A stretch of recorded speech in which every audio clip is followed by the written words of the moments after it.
Assalamualaikum warahmatullahi wabarakatuh. Alhamdulillahirabbil alamin. Assalatu wassalamu ala asyrafil anbiya'i wal mursalin wa ala alihi wa ajmain amma ba'du. Pemirsa Khilafanis yang dirahmati oleh Allah, gimana kabarnya? Sehat-sehat bukan? Jumpa lagi dengan program kesayangan kita yakni Kabar Petang. Hari ini kita akan membahas tema-tema terkini dengan narasumber yang kredibel tentu saja dari sudut pandang Islam. Inilah Petang selengkapnya.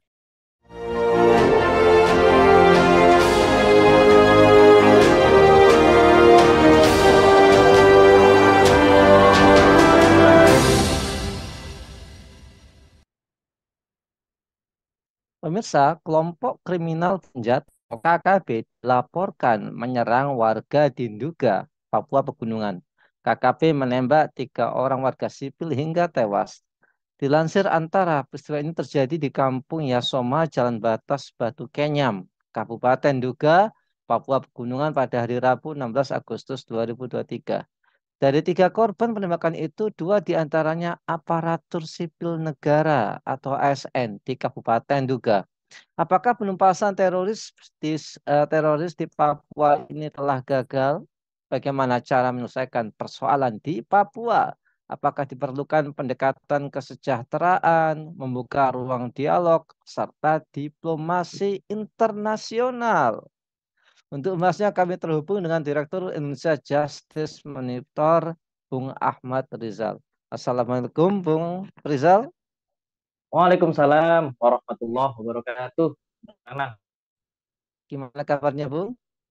Alhamdulillah baik, ini sehat. Semoga Bung Anang dan seluruh kru juga selalu dalam keadaan sehat. Amin ya rabbal alamin. Bung, ini KKB berulah lagi, gitu. Mereka melakukan penembakan di HUT ke-78 RI. Kayaknya setiap kali peringatan HUT RI itu ada saja ya penembakan atau ulah mereka itu. Nah, dikabarkan 3 orang warga sipil ini tewas. Bahkan eh, mereka ini KKB ini semakin menggila gitu ya. Mereka melakukan penembakan di daerah pegunungan, Masya Allah. Apakah langkah pemerintah untuk melakukan soft approach atau pendekatan yang lembut dan hard approach atau pendekatan yang keras itu telah gagal untuk menangani konflik di Papua ini, Bung Rizal? Baik, terima kasih Bung Nanang. Bismillahirrahmanirrahim. Assalamualaikum warahmatullahi wabarakatuh. Waalaikumsalam. Alhamdulillah, salatu wassalamu ala rasulillah wa ala alihi wa sahbihi wa mawalah wa la hawla wa la quwata illa billah. Rabbi shrah li sadri wa yassir li amri wa hlul 'uqdatam min lisani yafqahu qawli bi rahmatika ya arhamar rahimin. Rabbana zidna ilman nafi'an warzuqna fahma. Jadi begini Bung ya. Jadi memang disintegrasi Indonesia ini bukan lagi sebuah wacana dan juga bukan sekedar isapan jempol. Ini memang sebuah kenyataan yang harus bahkan juga harus diantisipasi. Kita tahu ya bahwasanya ada dulu tuh Aceh dengan GAM ya atau gerakan Aceh Merdekanya itu pernah melancarkan gerakan bersenjata itu selama bertahun-tahun ya untuk tujuan disintegrasi itu. Kemudian ada juga ya gerakan Republik Maluku Selatan atau RMS itu yang boleh jadi itu terus bergerak ya untuk apa? Untuk mewujudkan tujuannya tadi itu. Bahkan Timur Timur ya itu melalui referendum berhasil melepaskan dirinya dari Indonesia itu sejak tahun 99. Nah, sekarang ini Papua kembali bergolak. Sebagian warganya menginginkan kemerdekaan. Bahkan belakangan mereka ini kan melancarkan aksi unjuk rasa ya di berbagai kesempatan untuk menuntut referendum akan diri dari Indonesia. Jadi alhasil benih-benih disintegrasi di negeri uh, ini apa semakin padam, juga malah seperti bara dalam sekam.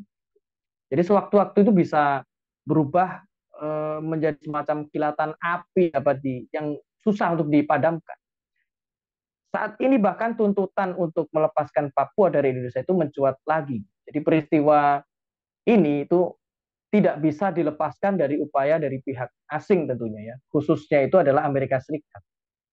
Yang dimana Amerika Serikat ini membantu separatisme dan juga disintegrasi yang kalau kemudian hal ini itu bisa menguntungkan Kemudian adanya indikasi campur tangan asing ya untuk membantu kelompok separatisme Papua ini juga sudah tampak begitu. Paling tidak itu sejak adanya kehadiran sekretaris kedubes Amerika ya pada Kongres Papua. Kemudian juga adanya kehadiran dari utusan Australia, kemudian dari Inggris dan juga dari beberapa negara-negara asing yang lain yang menghadiri pada kongres itu. Mana Kongres Rakyat Papua ini yang berlangsung pada tanggal 20 Februari. Jadi kongres ini menggugat penyatuan Papua dalam NKRI yang dilakukan oleh pemerintah Belanda, kemudian Indonesia dan pada masa Presiden Soekarno. Menurut kongres tersebut, bangsa Papua itu telah berdaulat sebagai sebuah sejak tanggal 1 Desember 1961. Ya, kemudian kongres ini meminta dukungan internasional untuk kemerdekaan Papua. Nah, kemudian keberhasilan kafir penjajah memecah belah Indonesia ini yang paling nyata itu adalah lepasnya Timur Timur. Begitu Timur Timur merdeka, maka wilayah itu langsung jatuh ke tangan Australia, di mana Australia ini merupakan negara satelit Amerika Serikat di kawasan Asia Pasifik. Nah, hal yang sama juga sangat bisa terjadi atas Papua, karena itu jelas ya disintegrasi salah satu jalan yang memungkinkan kafir penjajah itu untuk menguasai kita. Nah, hal yang seperti ini tentu menurut Islam itu adalah haram hukumnya berdasarkan firman Allah Subhanahu wa taala, wala yaj'alallahu lil kafirina 'alal mu'minina sabila. Allah itu tidak akan pernah memberikan jalan kepada orang-orang kafir untuk menguasai orang-orang beriman. Itu pada Quran surat An-Nisa ayat 141. Demikian Bung Nana. Iya, Bung Rizal. Jadi tadi disampaikan, oh, ini ada USA di balik KKB, USA and KKB, luar biasa ini. Baik, Bung Rizal, apakah pendekatan pemerintah terhadap terduga teroris dari kalangan umat Islam dibandingkan dengan pendekatan terhadap KKB ini beda gitu ya? Apakah memang seperti itu? Ya, jadi memang pemerintah itu merangkul KKB Papua itu sebagai saudara yang belum memahami NKRI, kan gitu kan. Dan juga akan melawan radikalisme dengan penerapan gaya dari era orde barunya era Soeharto. Nah, ini kan yang sikap dari KSAD Jenderal Dudung Abdurrahman ya, terhadap aktivitas terorisme di Papua dan juga isu radikalisme yang saat ini terus digoreng ya di negeri. Nah, pernyataan yang bernada kontradiktif dari KSAD yang dari KSAD Jenderal Dudung ini tentu menuai polemik. Realitasnya apa? Korban akibat teroris KKB Papua itu telah banyak sekali yang berjatuh. Bahkan Menko Polhukam Mahfud MD itu membeberkan selama 3 tahun terakhir jumlah korban kebrutalan KKB itu sudah ratusan orang. Sehingga kita patut bertanya begitu, KKB sang pembunuh ini layak nggak disebut dianggap sebagai saudara? Bahkan kalau saya katakan ini seperti cinta bertepuk sebelah tangan ya pernyataan dari Jenderal Dudung itu. Ya, malah pihak KKB itu justru membantah dengan sangat tegas pernyataan Dudung yang menyatakan KKB punya hubungan saudara dengan Indonesia. Itu kan pernah dinyatakan oleh Sebi Sambom itu, juru bicara KKB itu, yang menyatakan kalau kelompoknya itu kan nggak memiliki sejarah hubungan keluarga dengan orang Indonesia dan Asia. Gitu. Kemudian dia juga memastikan kalau pernyataan KSAD Dudung itu juga tidak akan pernah terwujud. Dan ini aneh. Gitu. Ini aneh. Oleh karena maka pandangan Jenderal Dudung terhadap teroris KKB itu mengingatkan kita pada perlakuannya saat itu yaitu terhadap FPI ya dan juga Habib Rizik Sihab atau HRS. Saat dimana dia itu menjabat sebagai Pangdam Jaya saat itu. Dia itu pernah memberikan peringatan kepada ormas FPI dan memerintahkan penurunan baliho HRS saat itu. Ya, masih ingat tentunya kita semua. Ya, nah, kini diketahui bahwasanya FPI ternyata dibubarkan secara paksa oleh pemerintah. Nah, ini beda perlakuan gitu. Ya, ini jelas beda perlakuan. Inilah yang bisa ditangkap dari sikap pemerintah saat ini. KKB di Papua yang terang-terangan begitu melakukan teror pembunuhan sampai kemudian banyak itu nyawa melayang. Justru dibiarkan, tidak boleh dimusuhi, harus dirangkul, harus dianggap saudara gitu. Nah, adapun terhadap orang atau kelompok yang dinilai radikal, ya, yang termasuk yang bersikap kritis terhadap kebijakan penguasa atau yang memperjuangkan penerapan hukum Islam dalam konteks negara, itu akan dilawan dengan sistem sebagaimana era Soeharto, yaitu apa? Mengumpulkan informasi dan juga mengambil tindakan terhadap kelompok yang berdirinya itu nanti berseberangan dengan kelompok istana. Nah, maka ya patut kita pertanyakan, polisi penguasa seperti ini adil apa enggak? Gitu. Jadi wajar jika kemudian muncul dugaan ya bahwa oknum pejabat-pejabat ini bersikap seperti itu tuh dinilai terjangkit Islamofobia. Ya, sebuah ketakutan yang berlebihan terhadap Islam. Jadi sangat ironis ini, terlebih jika ini kemudian menghigapi diri penguasa di negeri yang penduduknya itu mayoritas Muslim. Begitu, Bung Nanang. Apakah BNPT dengan mindset yang sekarang akan selalu berpotensi menimbulkan masalah gitu ya?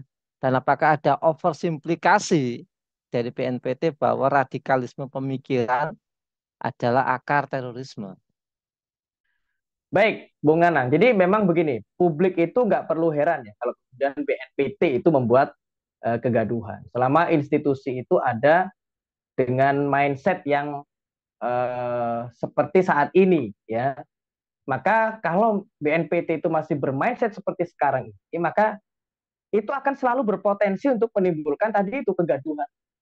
Nah, BNPT ini kan punya anggaran yang besar dan juga punya payung hukum juga ya. Untuk apa? Yaitu untuk menggelar semua proyek kontra terorisme yang sudah dirancang.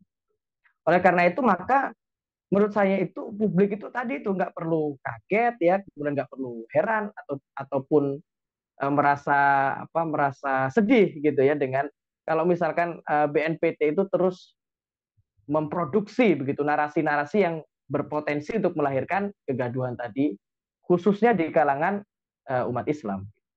Selama institusi ini ada, kemudian anggarannya juga ada, maka dia itu harus terus bekerja gitu. Agar apa? Agar dia itu LPG-nya itu ada gitu. Apalagi kalau kemudian mindsetnya bahwa terorisme di Indonesia ini tidak akan pernah sirna. Nah, seperti misalkan eh, agar kinerja ini terus berlangsung, BNPT itu bisa membuat parameter pencegahan terorisme, misalkan tidak hanya sebatas pada segmen mubalik atau penceramah saja. Ya, misalkan adanya tadi ya, misalkan adanya ASN radikal ya, kemudian ada akademisi radikal, ada pedagang radikal, ada profesor radikal, ada guru radikal, santri radikal, dan masih radikal-radikal yang lain. Nah, ini menunjukkan bahwasanya kinerjanya itu harus terus berlangsung. Kemudian juga terkait dengan sikap BNPT itu dinilai ambigu terkait dengan narasi radikalisme pendakwah.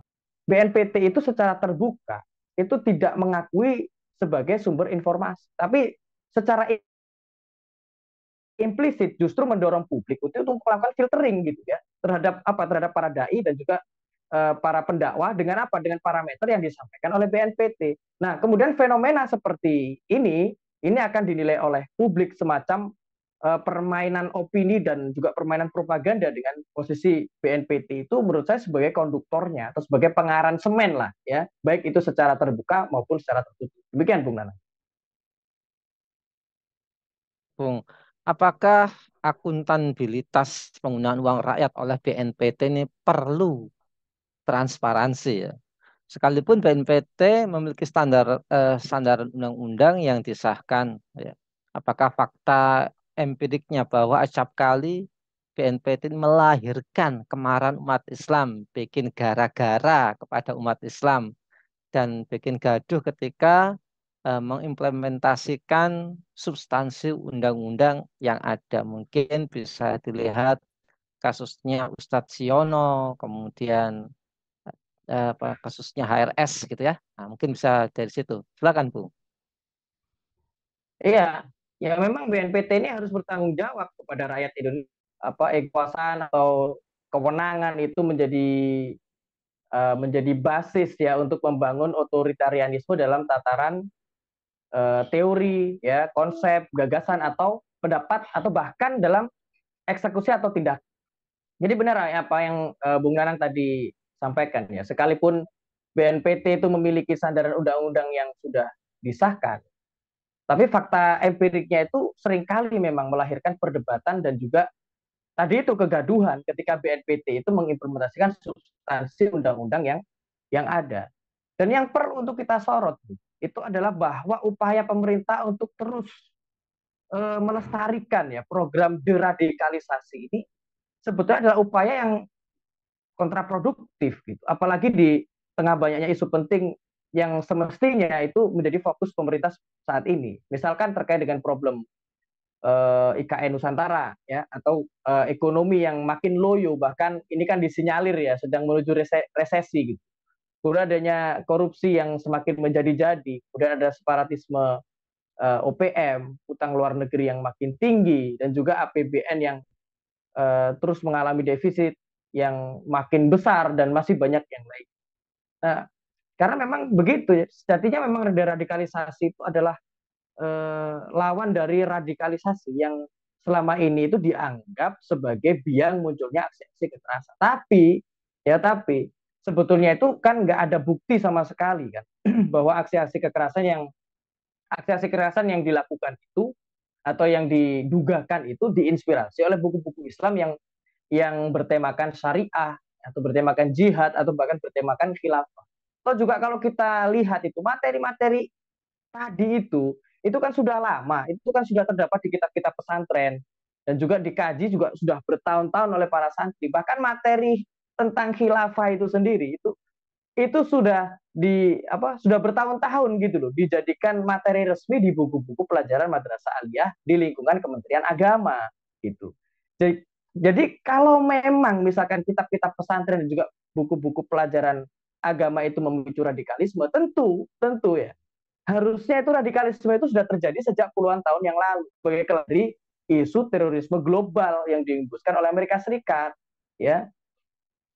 Kemudian isu ini juga melahirkan apa yang disebut sebagai war on terrorism atau perang melawan terorisme yang kemudian ini dilakukan oleh Amerika Serikat tentu demi ambisi imperialismenya Amerika Serikat khususnya di atas dunia Islam.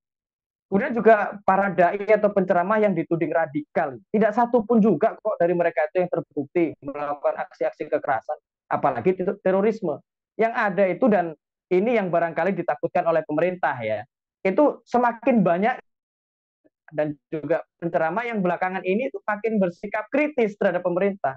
Kenapa? Karena tentu para dai atau penceramah ini kan mereka ini sebagai penyambung lidah umat ya, merasakan betul mereka ini berbagai kezoliman yang dialami rakyat kebanyakan di bawah rezim sekuler sekarang. Baik dalam bentuk kemiskinan, atau dalam bentuk pengangguran, mahalnya biaya kesehatan, mahalnya pendidikan, adanya ketidakadilan hukum, adanya diskriminasi atas umat Islam, dan masih banyak yang lainnya. Alhasil maka program deradikalisasi ini jelas program pusat dan sudah tidak relevan untuk terus digulirkan, termasuk dalam bentuk tadi itu adanya misalkan sertifikasi dai atau penceramah apapun itu judulnya itu sudah program ini harusnya itu dihentikan begitu Bung Nana. Ya, Bung Rizal, bagaimana strategi yang tepat untuk mewujudkan ketertiban dan keamanan negeri termasuk mendudukkan persoalan terorisme dan separatisme ini supaya nggak ambigu gitu ya. Kalau Islam kayaknya selalu dituduh teroris, tapi kalau KKP yang separatis, oh ini saudara gitu ya. Silakan Bung. Pertama harusnya itu pemerintah itu memahami keinginan rakyat khususnya umat Islam ya. Yang apa itu yang mungkin sekarang ini sudah terlalu muak gitu, dengan berbagai kondisi yang bobrok ini yang menimpa bangsa dan juga negara kita ini, termasuk juga misalkan menolak intervensi asing yang mengobok-obok Papua itu. Kemudian juga ada maraknya kasus korupsi, ya, perampokan sumber daya milik rakyat yang dilakukan oleh asing dan aseng, DBT, nah, ya, dan lain-lain. Kemudian juga ada kemiskinan, kemudian pengangguran, pendidikan dan juga kesehatan yang begitu mahal dan masih banyak yang lain. Ini merupakan faktor-faktor yang nyata-nyata. Itu menimbulkan frustasi sosial yang bisa berujung pada tindakan radikal dari sebagian kelompok masyarakat. Ini yang pertama. Kemudian yang kedua, pemerintah itu sudah saatnya jujur ya, menyadari bahwa berbagai keterpurukan yang melanda negeri ini adalah akibat syariat Islam itu tidak diterapkan dalam seluruh aspek kehidupan. Karena apa eh, daripada negeri ini nantinya makin terpuruk dan juga makin merosot ya akibat terus-menerus diterapkannya ideologi dan juga sistem kapitalisme liberal ini, pemerintah itu boyo, nah gitu dalam bahasa. Pemerintah itu seyogyanya gitu, segera berpaling yaitu kepada solusi syariah Islam yang pasti mampu menyelesaikan semua problem yang mendera bangsa. Bukan malah menuduh syariat Islam itu sebagai ancaman sekaligus menuding tadi itu para dai yang mendakwakannya sebagai kaum radikal. Jika itu tidak dilakukan oleh pemerintah, maka berarti pemerintah memang tidak mau belajar menurut saya. Kemudian yang ketiga, hendaklah semua komponen kaum muslim itu baik sipil maupun militer itu tidak memberikan kesempatan kepada penguasa gitu. Seperti dulu itu ya, mereka itu telah melepaskan timur-timur dari negeri kita. Jadi kita itu harus ingat bahwa segala keputusan dan juga sikap perbuatan kita hari ini itu akan berdampak di masa depan, baik itu di dunia maupun di akhirat ya. Karena kenapa? Itu sudah kelihatan sekali di depan mata kita. Tangan-tangan asing itu dan juga keterpecah belahan umat itu sudah betul-betul kelihatan. Semua itu akibat apa? Akibat kita itu tidak berpegang teguh pada tali agama Allah yang kokoh, yaitu Islam. Maka jangan kita itu membiarkan diri kita itu semakin tercabik-cabik. Maka jagalah keutuhan kita, pertahankan kesatuan yang masih ada. Dan juga marilah kita itu terus berjuang untuk menyatukan seluruh negeri-negeri kaum muslim. Firman Allah Ta'ala dalam firman-Nya, a'udzubillahi minasyaitonir rajim, ya ayyuhalladzina amanu wasabiru warabitu wattaqullaha la'alakum tuflihun. Orang yang beriman bersabar, kuatkanlah kesabaran kalian, tetaplah bersiap siaga di perbatasan kalian, dan juga bertakwalah kepada Allah supaya kalian ini tertera di dalam Quran surat Ali Imran ayat 200. Demikian, Bung. Baik, terima kasih Bung Rizal atas pemaparannya. Semoga ini menjadi ilmu yang manfaat bagi kita semua. Tentu saja kami harap, ya kita sama berharap bahwa penguasa melihat tayangan ini dan memberikan sikap yang tepat. Baik, semoga Bung Rizal sekeluarga senantiasa dilindungi oleh Allah, dijadikan keluarga yang sakinah mawaddah warahmah. Amin ya rabbal alamin. Pemirsa Khilafah News yang dirahmati Allah, jangan lupa untuk subscribe, like, komen, dan share sebanyak-banyaknya. Semoga menjadi kebaikan bagi kita. Wassalamualaikum warahmatullahi wabarakatuh.